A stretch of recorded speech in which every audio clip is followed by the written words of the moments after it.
राधे राधे। हम लोग पढ़ रहे थे श्री कृष्ण लीला पुरुषोत्तम भगवान, जिसकी कल हम लोगों ने भूमिका पढ़ी थी। आज हम भूमिका ही कंटिन्यू करेंगे।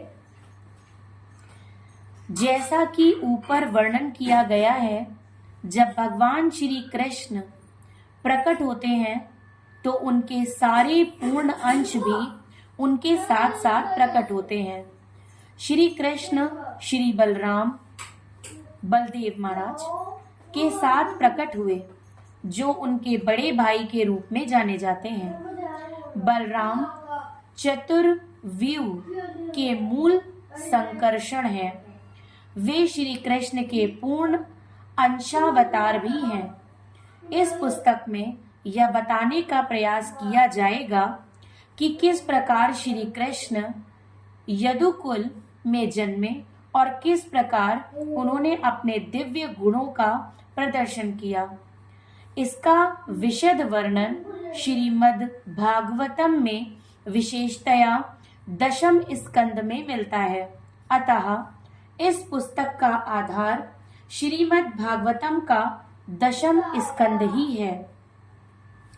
सामान्यतः मुक्तात्माएं ही श्री भगवान की लीलाओं का श्रवण एवं आस्वादन करती हैं। जो बद्ध जीव हैं, वे तो किसी सामान्य व्यक्ति के भौतिक कार्यकलापों की कहानियां पढ़ने में रुचि लेते हैं।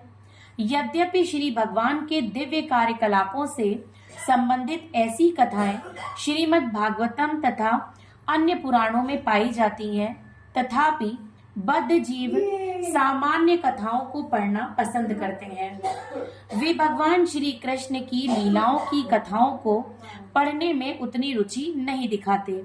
भगवान श्री कृष्ण की लीलाओं के वर्णन इतने आकर्षण हैं कि वे सभी श्रेणी के मनुष्यों के लिए आस्वाद्य हैं। इस संसार में 3 श्रेणी के मनुष्य हैं। पहली श्रेणी मुक्त आत्माओं की है, दूसरी श्रेणी उन लोगों की है जो मुक्त होना चाहते हैं, और तीसरी श्रेणी भौतिकवादी मनुष्यों की है। भगवान श्री कृष्ण की लीलाएं इन तीनों श्रेणी के व्यक्तियों द्वारा पठनीय है। मुक्त आत्माओं को भौतिकवादी कार्यकलापों में कोई रुचि नहीं होती। यह मायावादी सिद्धांत की मुक्ति के बाद मनुष्य निष्क्रिय हो जाता है और उसे किसी प्रकार के श्रवण करने की आवश्यकता नहीं रहती। यह सिद्ध नहीं करता कि मनुष्य पुरुष वास्तव में निष्क्रिय हो जाता है। जीवात्मा निष्क्रिय नहीं हो सकता। वह बद्ध अवस्था में अथवा मुक्त अवस्था में भी सक्रिय रहता है। उदाहरणार्थ, एक रुग्ण व्यक्ति भी सक्रिय रहता है, लेकिन उसके सारे कार्य कष्टदायक होते हैं। वही व्यक्ति रोग मुक्त होने पर भी सक्रिय रहता है, लेकिन रोग मुक्त अवस्था में उसके सारे कार्यकलाप आनंदमय होते हैं। इसी प्रकार से मायावादी लोग रुग्ण बद्धावस्था से किसी तरह मुक्ति पाने का प्रयास करते हैं, लेकिन उन्हें स्वस्थ अवस्था के कार्यकलापों का कोई ज्ञान नहीं रहता। जो लोग वास्तव में मुक्त हैं और ज्ञान से ओतप्रोत हैं, वे भगवान श्री कृष्ण के कार्यकलापों का श्रवण करते हैं। ऐसी व्यवस्था शुद्ध आध्यात्मिक क्रिया है। जो लोग सचमुच मुक्त हैं, उनके लिए अनिवार्य है कि वे श्री कृष्ण की लीलाओं का श्रवण करें। मुक्तावस्था प्राप्त व्यक्ति के लिए यह परम आस्वादनीय विषय होता है। साथ ही यदि मुक्ति के इच्छुक व्यक्ति श्रीमद् भगवद गीता तथा श्रीमद् भागवतम जैसी कथाओं का श्रवण करते हैं, तो उनके मुक्ति का मार्ग स्पष्ट हो जाता है। श्रीमद् भगवद गीता श्रीमद् भागवतम का प्रारंभिक अध्ययन है। गीता का अध्ययन करने से मनुष्य भगवान श्री कृष्ण की स्थिति से पूर्ण अवगत हो जाता है, और जब वह श्री कृष्ण के चरण कमलों में स्थित होता है, तो वह श्रीमद् भागवतम में वर्णित श्री कृष्ण की कथाओं को समझता है। अतएव भगवान श्री चैतन्य ने अपने अनुयायियों को उपदेश दिया है कि उनका कार्य है कि कृष्ण कथा का प्रसार करें। कृष्ण कथा का अर्थ है श्री कृष्ण विषयक कथाएं। कृष्ण कथाएं दो हैं, एक तो वे जो भगवान श्री कृष्ण द्वारा कही गई हैं और दूसरी वे जो भगवान श्री कृष्ण के विषय में हैं। श्रीमद् भगवत गीता साक्षात भगवान श्री कृष्ण द्वारा कही गई तथा अथवा दर्शन अथवा भगवत विज्ञान है। श्रीमद् भागवतम श्री कृष्ण के कार्यकलापों तथा उनकी दिव्य लीलाओं की कथा है। दोनों ही कृष्ण कथा हैं। भगवान श्री चैतन्य का आदेश है कि कृष्ण कथा का प्रचार सारे विश्व में हो, क्योंकि यदि भौतिक जगत के कष्टों से दुखी बद्ध जीव कृष्ण कथा का सहारा लेंगे तो उनकी मुक्ति का मार्ग प्रशस्त हो जाएगा। इस पुस्तक को प्रस्तुत करने का मुख्य हेतु लोगों को श्री कृष्ण या कृष्ण कथा को समझने के लिए प्रेरित करना है, जिससे वे भव बंधन से मुक्त हो सके। यह कृष्ण कथा अधिकांश भौतिकवादी व्यक्तियों को भी रुचिकर लगेगी, क्योंकि गोपियों के साथ भगवान श्री कृष्ण की लीलाएं इस भौतिक जगत में तरुणों तथा तरुणियों के प्रेम व्यापार के ही समान है।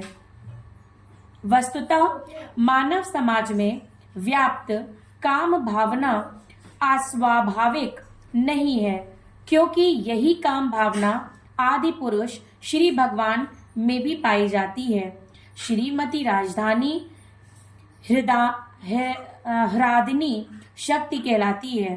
काम भावना के आधार पर प्रेम व्यापार का आकर्षण श्री भगवान का आदि स्वरूप है और हम बद्ध जीव भी परमेश्वर के अंश होने के कारण ऐसी भावना से मुक्त हैं, लेकिन वे उल्टी सूक्ष्म दशा में अनुभव की जाती है।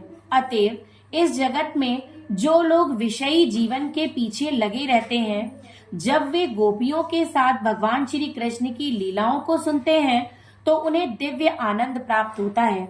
यद्यपि यह उन्हें भौतिकवादी लगता है, इसका लाभ यह होगा कि वे क्रमशः आध्यात्मिक स्तर को प्राप्त हो सकेंगे। श्रीमद् भागवतम में कहा गया है कि यदि कोई व्यक्ति गोपियों के साथ श्री कृष्ण की लीलाओं को किसी अधिकारी से विनीत भाव से सुनता है तो वह श्री भगवान की दिव्य प्रेमा भक्ति के स्तर को प्राप्त होता है और उसके हृदय का काम वासना रूपी भौतिक रोग पूर्णतया विलुप्त हो जाता है। दूसरे शब्दों में यह भौतिक विषयी जीवन का निराकरण करेगा। यह श्री कृष्ण पुस्तक, जिसमें कृष्ण कथा भरी हुई है, मुक्तात्माओं के लिए तो रुचिकर है ही, वे मुक्त कामी पुरुषों के लिए तथा निपटबद्ध भौतिकतावादी व्यक्तियों के लिए भी है।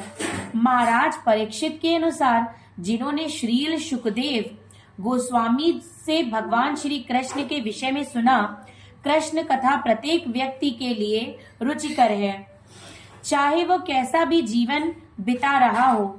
निश्चित रूप से हर कोई उच्चतम परिणाम के लिए इसकी प्रशंसा करेगा, लेकिन महाराज परीक्षित ने सचेत भी किया है कि जो लोग पशुओं की हत्या करने तथा आत्महत्या करने मात्र में लगे रहते हैं, वे कृष्ण कथा के प्रति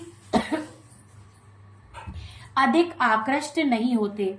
दूसरे शब्दों में, सामान्य पुरुष जो शास्त्रों के नैतिक सिद्धांतों का पालन करते हैं, वे चाहे जिस किसी परिस्थिति में भी रहें, निश्चित रूप से आकर्षित होंगे, लेकिन जो आत्महत्या में प्रवृत्त हैं, वे नहीं होंगे। श्रीमद् भागवतम में इसके लिए पशुज्ञ शब्द का प्रयोग हुआ है, जिसका अर्थ है पशुओं की हत्या अथवा अपनी स्वयं की हत्या। जो लोग स्वरूप सिद्ध नहीं हैं और आत्म साक्षात्कार में रुचि नहीं रखते, वे आत्म हनन करते हैं, वे आत्महत्या कर रहे हैं। चूंकि यह मनुष्य जीवन विशेषतया आत्म साक्षात्कार के निमित्त मिला है, अतएव जो अपने कार्यकलापों के इस महत्वपूर्ण अंग की उपेक्षा करता है, वह पशुओं के समान मात्र अपने समय को गंवाता है, अतएव वह पशुघ्न है। इस शब्द का दूसरा अर्थ उन लोगों का सूचक है जो वास्तव में पशु का वध करते हैं। इसका अर्थ उन व्यक्तियों से है जो पशु भक्षी या कुत्तों के भक्षक चांडाल तक हैं, क्योंकि वे अनेक प्रकार से पशुओं का वध करते रहते हैं, यथा शिकार द्वारा या कसाई घर खोलकर। ऐसे लोगों की रुचि कभी भी कृष्ण कथा के प्रति नहीं हो सकती। आज हम यहीं पे विराम देंगे, कल आगे कंटिन्यू करेंगे। राधे राधे।